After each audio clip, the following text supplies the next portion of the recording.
तिथि द्वादशी तिथि 2 है, कल भी द्वादशी। द्वादशी नाम की तिथि बृहस्पतिवार, रेवती नाम का नक्षत्र, सिद्धि नाम का योग, भव नाम का कर्ण और मेष राशि पर भगवान चंद्रमा। इस प्रकार से पंचांग श्रवणवा ज्येष्ठवा नाम एकादशी व्रत आज है। कृष्णाय वासुदेवाय हरये परमात्मने प्रणतक्लेशनाशाय गोविन्दाय नमो नमः। वसुदेवसुतं देवं कंसचाणूरमर्दनं देवकी परमानन्दं कृष्णं वन्दे जगद्गुरुम्। हरि ओं विष्णु विष्णु विष्णु परमात्मने विष्णुराज्ञा प्रवर्तमानस्य अद्य ब्रह्मण्यो निवृत्ति परार्धे श्री श्वेतवाराह कल्पे सप्तमी वैवस्वतंत्रे अष्टाविंशत्युत्तरे कलियुगे कलिप्रथमतः अमुकनाम्नि गोत्रीयाहम् अमुकनाम्नस्य मम प्रिय धर्मणि परधर्मणि जन्मजन्मान्तरेषु कृतानां संचितानां पापानां सेवार्थम् आयुरारोग्यैश्वर्यादि अभिवृद्ध्यर्थं भगवान् श्रीमन् नारायण परमात्मा प्रीत्यर्थं भगवतः पशुपतिनाथशरणं सत्यनारायण देवाय भगवतः श्री सत्यनारायण देवस्य सम्मुखः सन्निधाय एकादशी व्रत महात्म्यं कथां श्रुत्वा व्रतोपवासादिकं वयं करिष्यामहे। एतत् संकल्पं श्रीमन् नारायण परमस्तु। श्रीमन् नारायण नारायण नारायण श्रीमन्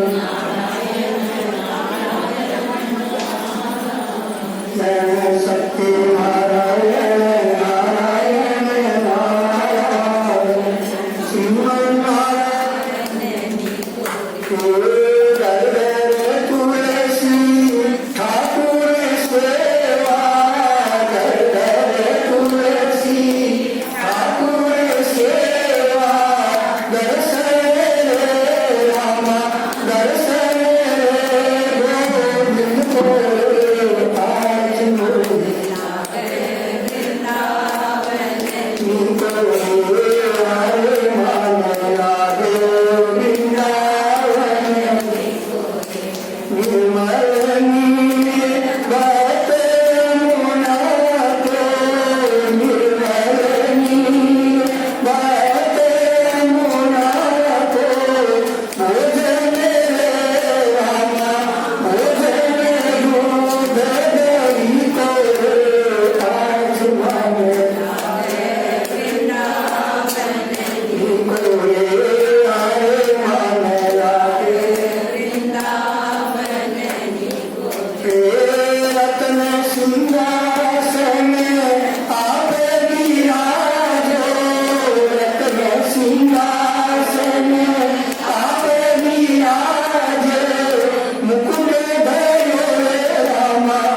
आज इस एकादशी का महात्म जो है सारे पापों का नाश करने वाला है और पुण्य को बढ़ाने वाला है, बुद्धि मान मनुष्यों को मुक्ति देने वाला है। तो हे मुनि श्रेष्ठ, आपसे प्रसन्नचित होकर के सुनिए। पृथ्वी में तभी तक भारी की गंगा बरसती है जब तक कार्तिक में पापों का नाश करने वाली हरि प्रबोधिनी तिथि नहीं आती। 1000 अश्वमेध का और सैकड़ों राजसु यज्ञ का फल जो है वह मनुष्य एक ही प्रबोधिनी एकादशी के व्रत मात्र से प्राप्त कर लेता है। एकम अक्तेन जन्मोत्तम नक्तेन द्विजन्मो भवति। नारद जी कहने लगे एक बार भोजन करने से और रात्रि में भोजन करने से और उपवास करने से क्या पुण्य फल होता है? एक पितामह आप मुझसे कहिए। ब्रह्मा जी नारद जी से कहने लगे एक बार भोजन करने से 1 जन्म का, रात्रि के भोजन में 2 जन्म का और उपवास करने से 7 जन्म का पाप जो है सारा का सारा दूर हो जाता है। जब दुर्लभम यज्ञ प्राप्त त्रैलोक्यम नत गोचरम, यानी दुर्लभ और ये अप्राप्य है। त्रिलोकी में ये दृष्टि गोचर नहीं होता। यदि आर्थिकम पुत्र ददाति हरि प्रबोधिनी। ब्रह्मा जी नारद जी से कहने लगे कि देखो पुत्र, ये प्रबोधिनी एकादशी जो है ये जो अप्राकृतिक है उसको भी हरि प्रबोधिनी देती है और जो मेरु तथा मंगलाचल के बराबर पाप है उन सबको ये पाप हरिणी एक ही उपवास मात्र से सारा भस्म कर। तो हे मुनि साधु, जो मनुष्य स्वभाव से ही विधि पूर्वक प्रबोधिनी का व्रत करता है वह यथोक्त फल को प्राप्त होता है। यथोक्तम सुखितम वस्तु विधिवत कुरुते न और स्वल्पम मुनिवर श्रेष्ठ मेरु तुल्यम भविष्य फल। जो मनुष्य यथोक्त सुकृत को विधि पूर्वक थोड़ा भी अगर कर लेता है तो ये मुनि श्रेष्ठ वह मेरु पर्वत के तुल्य फलदाता हो जाता है, फल भी मिलता है। और जो विधिहीन किया जाता है वह सुकृत मेरु के बराबर होने पर भी नारद अनुमान तो भी धर्म का फल नहीं देता। संज्ञा हीने वत भ्रष्टे नास्तिके वेद लिंग के नके सांकृष्टते दे धर्मशास्त्र विदूषित। यानी प्रातः काल स्नान ध्यान करके जो संध्या वंदन नहीं करते, संध्या नहीं और व्रत का मन में आचरण कर लेते हैं और व्रत का आचरण करके और वे मीठा आदि देखने पर व्रत को तोड़ देते हैं तो व्रत भ्रष्ट होता है। तो संज्ञाहीन व्रत भ्रष्ट में और नास्तिक में, वेद की निंदा करने वाले और धर्म शास्त्र को दूषित करने वाले, मूर्ख, कृतज्ञ, पंचक, इन जैनों में देह में धर्म नहीं स्थित होता है। धर्मों में तिष्ठते देह एतेषाम अपि देहि। और ब्राह्मण होकर के ब्राह्मणो वापि शुद्धो वा सेवते प्रयोषितम प्रमाण चल विशेषेण चांडाल सदृशाम। जो अधम सारे आचरणों का सेवन करते हुए या सारे धर्मों को जो नष्ट कर देता है, पतित मनुष्यों का संग करता है, इन मनुष्यों के धर्म नष्ट हो गए हैं, ये वर्ष उनकी कीर्ति, आयु और संतति और सुख का नाश हो जाता है। साधुना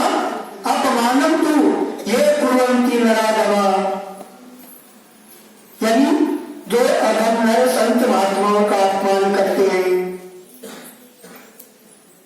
ब्राह्मणों का अपमान करते हैं, वे त्रिवर्ग अर्थात धर्म अर्थ काम इन तीनों से रहित होकर के नरक रूपी अग्नि में जलाए जाते हैं। कृत्वा अवमानम साधुना ये विश्वंती नराधमा वार्यंती नरे मूढ़ास्ते में पश्यंती को रक्षण। यानी जो अदम संत महात्माओं का अपमान करके मन में बहुत बड़े प्रसन्न होते हैं कि हम बड़े हैं, और जो मूर्ख उनको सुन करके उनको मना नहीं करते हैं, तो वे भी उसी के पाप के भागी हो जाते हैं। कुलादम को देखते हैं जिसकी देह आचार से भ्रष्ट है, जो पढ़ाई चुगली करते हैं, वह बड़े बड़े दान करे, होम करे, तो भी उनकी गति नहीं होती। पढ़ाई चुगली कभी नहीं करनी चाहिए, जो किया सो किया, शबती का भविष्य से वर्तमान पुरायुतम विष्णु के लयत्सासु प्रभु ज्ञान को जागरण। यानी जो अपने मन में ऐसा सोचता है कि हम प्रभु एकादशी का व्रत करें, उसका पहले 100 जन्मों का पाप नाश हो जाता है कहने मात्र से, विचार करने मात्र से। और जो प्रभु एकादशी का व्रत करके रात्रि में जागरण करते हैं, वह पिछले अगले और वर्तमान 10,000 कुलों को विष्णु रूप में पहुंचा देता है। उनके पिता कर्म से उत्पन्न हुए नरक से दुखों से छुटकारा पा करके प्रसन्न होकर के अति अलंकृत होकर के भगवान विष्णु के रूप में वास करते। मनुष्य ब्रह्म हत्या आदि घोर पाप करके भी जो प्रभु एकादशी के में रात्रि जागरण करते हैं, उनके सारे पाप छूट जाते हैं। जो फल सुंदर अश्वमेध आदि बड़े बड़े यज्ञ से बड़ी कठिनाई से मिलता है, वह फल प्रबोधनी एकादशी का व्रत करके रात्रि जागरण करने मात्र से सहज में सारा पुण्य फल प्राप्त हो जाता है। तत्सुखेन एवं प्रबोधनम तो जागरण। सारे तीर्थों में स्नान और देव शरण और भूमि देकर के जिस फल को प्राप्त नहीं करते, वह हरिवासर को जागरण करने मात्र से सारा पुण्य मिलता है। कई पुण्यात्मा सुकृति यानी पुण्य से उत्पन्न हुआ और उसी से अपने कुल को तारा है। तो ये मुनि शामिल जिसने कार्तिक में प्रबोधनी एकादशी का व्रत किया है, जैसे मनुष्य का नाश तो निश्चित है, जिनका जन्म होता है, जन्म होने होते ही और उनकी आयु की क्षय की जो तिथि लिखी जाती है उसी समय। तो जन्म लेता है उसका मृत्यु अवश्य है। वैसे ही धन जो है सदैव रहने वाला नहीं है, धन का नाश भी निश्चित है। तो हे मुनि श्रेष्ठ, इस बात को जान करके और व्रत का आचरण करना चाहिए। व्रत करने योग्य है। तीनों लोकों में जो तीर्थ है वे सारे के सारे प्रबोधनी एकादशी व्रत करने वाले के घर में आकर के वास करते हैं। सारे कर्मों को छोड़ करके चक्रपाणी भगवान नारायण की प्रसन्नता के लिए कार्तिक में हरि प्रबोधनी एकादशी का व्रत करना योग्य है। सज्ञानी संयोगित है, स तपस्वी जितेंद्रिय भोग मोक्ष तस्यास्ति उपासते हरि प्रबोधनिया। यानी धर्मों को देने वाले ये एकादशी भगवान को अति प्यारे, विष्णु को प्यारे। एक बार इसका व्रत करके मनुष्य मुक्ति का भागी हो जाता है। सर्वधर्मान परित्यज्य तस्मात् कुर्मीत नारद है। प्रबोधनी का व्रत करके मनुष्य कभी भी गर्भ में नहीं आता है। ये जन्म मरण के चक्कर से छुटकारा पा लेता है, गर्भ में प्रवेश भी नहीं करता है। कर्मणा मनसा वाचा पापम यत् समुपादितम तथाक्षरयन्ति गोविंद प्रबोधिन्याम तु जागरणी। ब्रह्मा जी बता रहे हैं कि हे नारद, सारे धर्मों का त्याग करके और इस एकादशी का व्रत करो। ये कार्तिक मास के शुक्ल पक्ष की तो भगवान इस एकादशी को करके और पुण्य का भागी होता है। और एकादशी से पूर्णिमा तक ये 5 दिन की जो तिथियां है ये बड़ी पवित्र है, पुण्यप्रद है, पंचतीर्थ। इसमें सारे तीर्थों का वास होता है। तिथियों में बड़ा पुण्यदायी महत्व है। और जो कार्तिक में प्रातः काल महीने भर किसी कारणवश या शरीर की अस्वस्थता के कारण स्नान नहीं कर सके, वो इन 5 दिन में स्नान करके भगवत दर्शन, कार्तिक मास महात्म का और सुनने मात्र से सारा पुण्य फल प्राप्त होता है। महावतम जब पुत्रम महापापो विनाशनम प्रबोधन वाष्ण विष्णु विधिवत समुपोषयति। जो स्नान दान जप होम जनार्दन के नाम पर प्रबोधन के गुरु मनुष्य द्वारा किया जाता है वह सारा का सारा अक्षय होता है। और जो मनुष्य इस एकादशी के दिन भक्ति से भगवान माधव का पूजन करते हैं, वे व्रत को करके 100 जन्म के किए हुए पापों से छुटकारा प्राप्त कर लेते हैं। प्रत्येक आने में देने से परितोष जनार्दन है, यानी इस व्रत को करके मनुष्य जनार्दन को संतुष्ट करके सब दिशाओं को प्रकाशित करता हुआ श्रेष्ठ को है। दो परिवारों में मनुष्य श्रेष्ठ है जिनको इतनी सोचने की भगवान ने शक्ति दी है। पशुओं में शक्ति नहीं है, जानने की, सोचने की, विचारने की और कर्म करने की, ये मनुष्यों को भगवान ने शक्ति दी है। तो ये 20 पदों में से द्वादशी मुक्ति, कार्तिक की पौर्णमी एकादशी मुक्ति के चाहने वाले पुरुषों को यत्न से अवश्य करना चाहिए। जन्म जन्मार्जित पाप हो जाता है।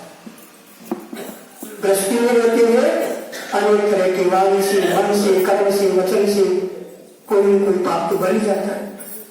तो ये बात से बालकपन में, जवानी में, बुढ़ापे में जो पाप 100 जन्म से इकट्ठे किए हो, वह थोड़े होला बालक सूखा गीला छिपाने के जो भी पाप है उनको इस एकादशी के व्रत करने मात्र से सारा पाप क्षय हो जाता है। गोविंद भगवान नारायण परमात्मा की भक्ति और भगवान का पूजन करके मनुष्य उन पापों को धो देता है। लेकिन करे तो धन धान्यम वहा पुण्यम सर्व पाप हरा परा ताम ऊपर से हरि भक्त्या दुर्लभम न भवेत क्वचित। यानी भगवान ने पूर्व जन्म में अर्जित पुण्य के कारण या बहुत अधिक धन संपत्ति दी, खाली अर्जन करके उसका भोग करने मात्र के लिए नहीं दिए। इसे पुण्य करना चाहिए। धन धान्य को देने वाली एक पवित्र एकादशी और इस एकादशी के व्रत के पुण्य प्रभाव से अवश्य संतान की प्राप्ति होती है, धन की प्राप्ति होती है और सारे पापों का नाश होता है। इसका भक्ति पूर्वक व्रत करने पर कुछ भी दुर्लभ नहीं है। पृथ्वी में सब सुलभ है, लेकिन भक्ति भावना और भगवान में मन होना चाहिए। चंद्रमा और भगवान सूर्य ग्रहण में स्नान का जो पुण्य फल प्राप्त होता है उससे 1000 गुना अधिक इस एकादशी का व्रत करने से, प्रबोधनी की रात में जागरण करने मात्र से, भगवान के नाम संकीर्तन से बड़ा भारी पुण्य फल प्राप्त होता है। स्नानम दानम जपो होमम स्वाध्याय और वर्तनम हरे तत्सर्वम कोटि तुल्यम तु हरि प्रबोधिनम तु यत्कृतम्। स्नान दान जप होम स्वाध्याय भगवान का पूजन प्रबोधनी के दिन करने से सारे पापों का क्षय होता है, पुण्य फल मिलता है और अति दुर्लभ मनुष्य शरीर की प्राप्ति।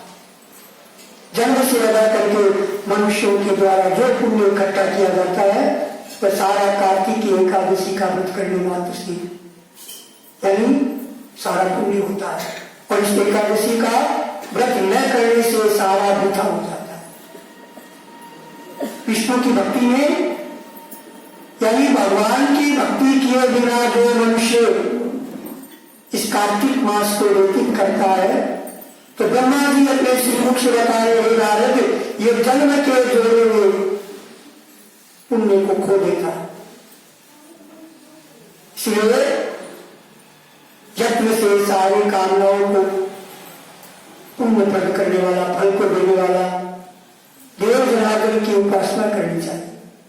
विष्णु भक्त मनुष्य कार्तिक में और कुछ न कुछ नियम अवश्य ग्रहण करना चाहिए।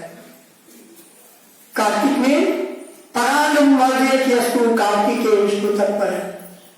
कार्तिक मास का व्रत करने वाले को परान्न का त्याग करना चाहिए, दूसरे के घर भोजन नहीं करना चाहिए, ये तो पुण्य आधा अवश्य चाहिए।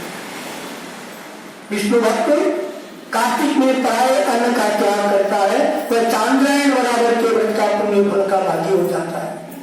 कार्तिक में भगवान मधुसूदन, भगवान नारायण शास्त्र की कथाओं के कहने से जैसे प्रसन्न होते हैं ना भगवान, वैसे यज्ञों से और घोड़े हाथी के दान से प्रसन्न नहीं होते, बड़े बड़े दान पुण्य से भी प्रसन्न नहीं होते। जो कार्तिक में भगवान विष्णु की कथा को एक श्लोक आधा श्लोक कहता है, सुनता है या सावधान पूर्वक होकर के सुनता है, वह स्वर्ग गोदान के बराबर के पुण्य फल की प्राप्ति कर लेता है। श्रेयसा लोग बुद्ध्यावा ये करोति हरे कथा कार्तिके मुनि साधु है पुराना कार्य सब। कार्तिक के महीने में सारे धर्मों को छोड़ करके सदा मनुष्यों को शास्त्र का मनन करना चाहिए, भगवान नारायण का नाम संकीर्तन करना चाहिए। प्रातःकाल स्नान करके और भगवान के दर्शन के स्वसत्याम साधुर्य केशान लोका सनातन, यानी जो मनुष्य नियम करके और नियम पूर्वक नियम लेकर के नियम को तोड़ना नहीं चाहिए, कितना ही चाहिए अधिकार। जो नियम पूर्वक कथा को सुनता है वह 1000 गोदान के बराबर का पुण्य फल प्राप्त कर लेते हैं। कार्तिक एक विशेष है, गो सहस्र फलम लभे, सुनने वाला कथा को बांटने वाला अपनी शक्ति के अनुसार विष्णु पूजन करता है तो हे मुनि साधु उसको सनातन लोक अवश्य प्राप्त होता है, जो बड़े बड़े ऋषि मुनियों को भी प्राप्त नहीं होता। ब्रह्मणो वचनं श्रुत्वा नारद पुनरब्रवीत, ब्रह्मा की बात को सुन करके नारद जी हाथ जोड़ करके ब्रह्मा जी से कहने लगे, स्वामी ये श्रोतम मुझसे एकादशी के व्रत का विधान करिए हे भगवान, जिसके करने से जैसा फल पुण्य था। नारद जी की बात को सुन करके और ब्रह्मा जी कहने लगे, ब्रह्मा जी ने कहा देखो बीजोतम एकादशी के दिन ब्रह्म मुहूर्त में 2 घड़ी रात्रि रहते उठ करके दंत धारण करे, स्नान करे, नदी सरोवर कूप बावड़ी घर में अपनी इच्छा अनुसार गंगा आदि पवित्र नदियों का स्मरण करते हुए स्नान करे, केशव भगवान की पूजा करे, भगवान की कथा को सुने। यानी ये महाभाग नियम करने से निमित्त इस मंत्र को पढ़े कि मैं कार्तिक मास गंगा एकादशी के दिन निराहार व्रत करके दूसरे दिन द्वादशी को भोजन करूंगा। हे पुंडरीकाक्ष, हे अच्युत, हे नारायण, मैं आपकी शरण में हूँ, आप मेरी रक्षा कीजिए।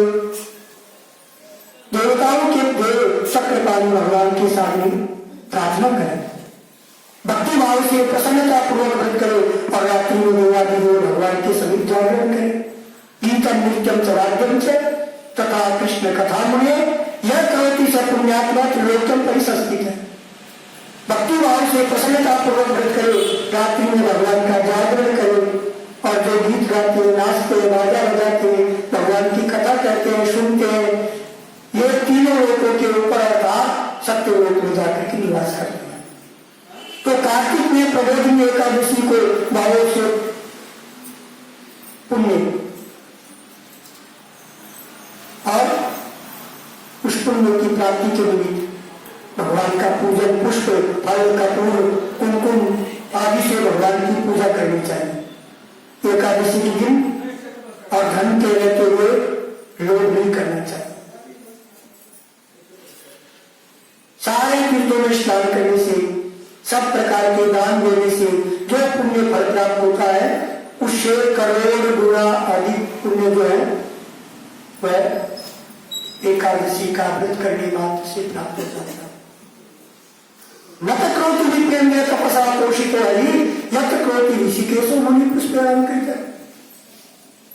यानी मुनीश्वर उत्तम अगस्त्य के पुष्प से जो भगवान की पूजा करते उनको इंद्र में नमस्कार करते। तपस्या तपस्या करके संतुष्ट करने से हरि भगवान जो लोग अगस्त्य के पुष्प से और वही अलंकृत करने मात्र से भगवान का श्रृंगार करने से और भगवान को प्रसन्न कर लेते, जो बड़ी बड़ी तपस्या करके भी नहीं कर सकते। जो महाभक्त कार्तिक में बेल के पत्र से विष्णु की पूजा करते हैं उसको मुक्ति प्राप्त होती है। महाभक्त कार्तिक मास में तुलसी पत्र और पुष्प फल से जनार्दन भगवान का पूजन करते हैं। वे 10,000 जन्मों के सारे के सारे पापों को भस्म कर देते हैं तुलसी का दर्शन करने और दृष्टा स्पष्टा स्थवा ध्याता कीर्ति नाम नमिता स्तुता अगोपिता सेविता नित्यम पूजिता तुलसी सुबह। ये बड़ी भक्ति, तुलसी का दर्शन, भगवान का गुणानुवाद और कथा कहने से, नमस्कार करने से, स्तुति करने से, तुलसी का रोपण करने से, तुलसी का और वृक्ष लगाने से, सेचन करने से, प्रतिदिन पूजा आदि करने से, सब प्रकार से तुलसी जो है बड़ी पवित्र है, मंगल देने वाली है, सारे पापों का नाश करने वाली है। इसलिए घर में अवश्य तुलसी लगा करते हैं। तुलसी की और नर्मदा भक्ति से जो पूजा करते हैं वे तीर्थ में वास करते हैं। ये हजारों करोड़ युग पर्यंत भगवान विष्णु के लोक में निवास करते हैं। पुण्य के सामने जाता भविष्य की योग्यता आकल प्रमुख शास्त्रम के साथ वासो हरे। जिस मनुष्य की रोपनी तुलसी की जितनी शाखाएं बढ़ती है और जितने पुष्प फल बीज तुलसी के पृथ्वी पर गिरते हैं, त्याग किया हुई वस्तुओं की समाप्ति करनी चाहिए। राजन जो बुद्धिमान इस प्रकार आचार करते हैं वे अनंत फल को प्राप्त होते हैं।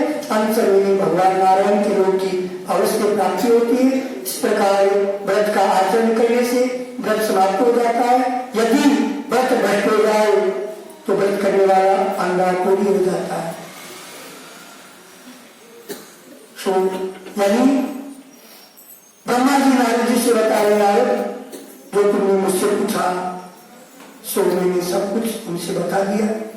इस कथा के सुनने से, दूसरों को सुनाने से, पढ़ने से शोर गोराई बराबर के पुण्य प्राप्त होता है।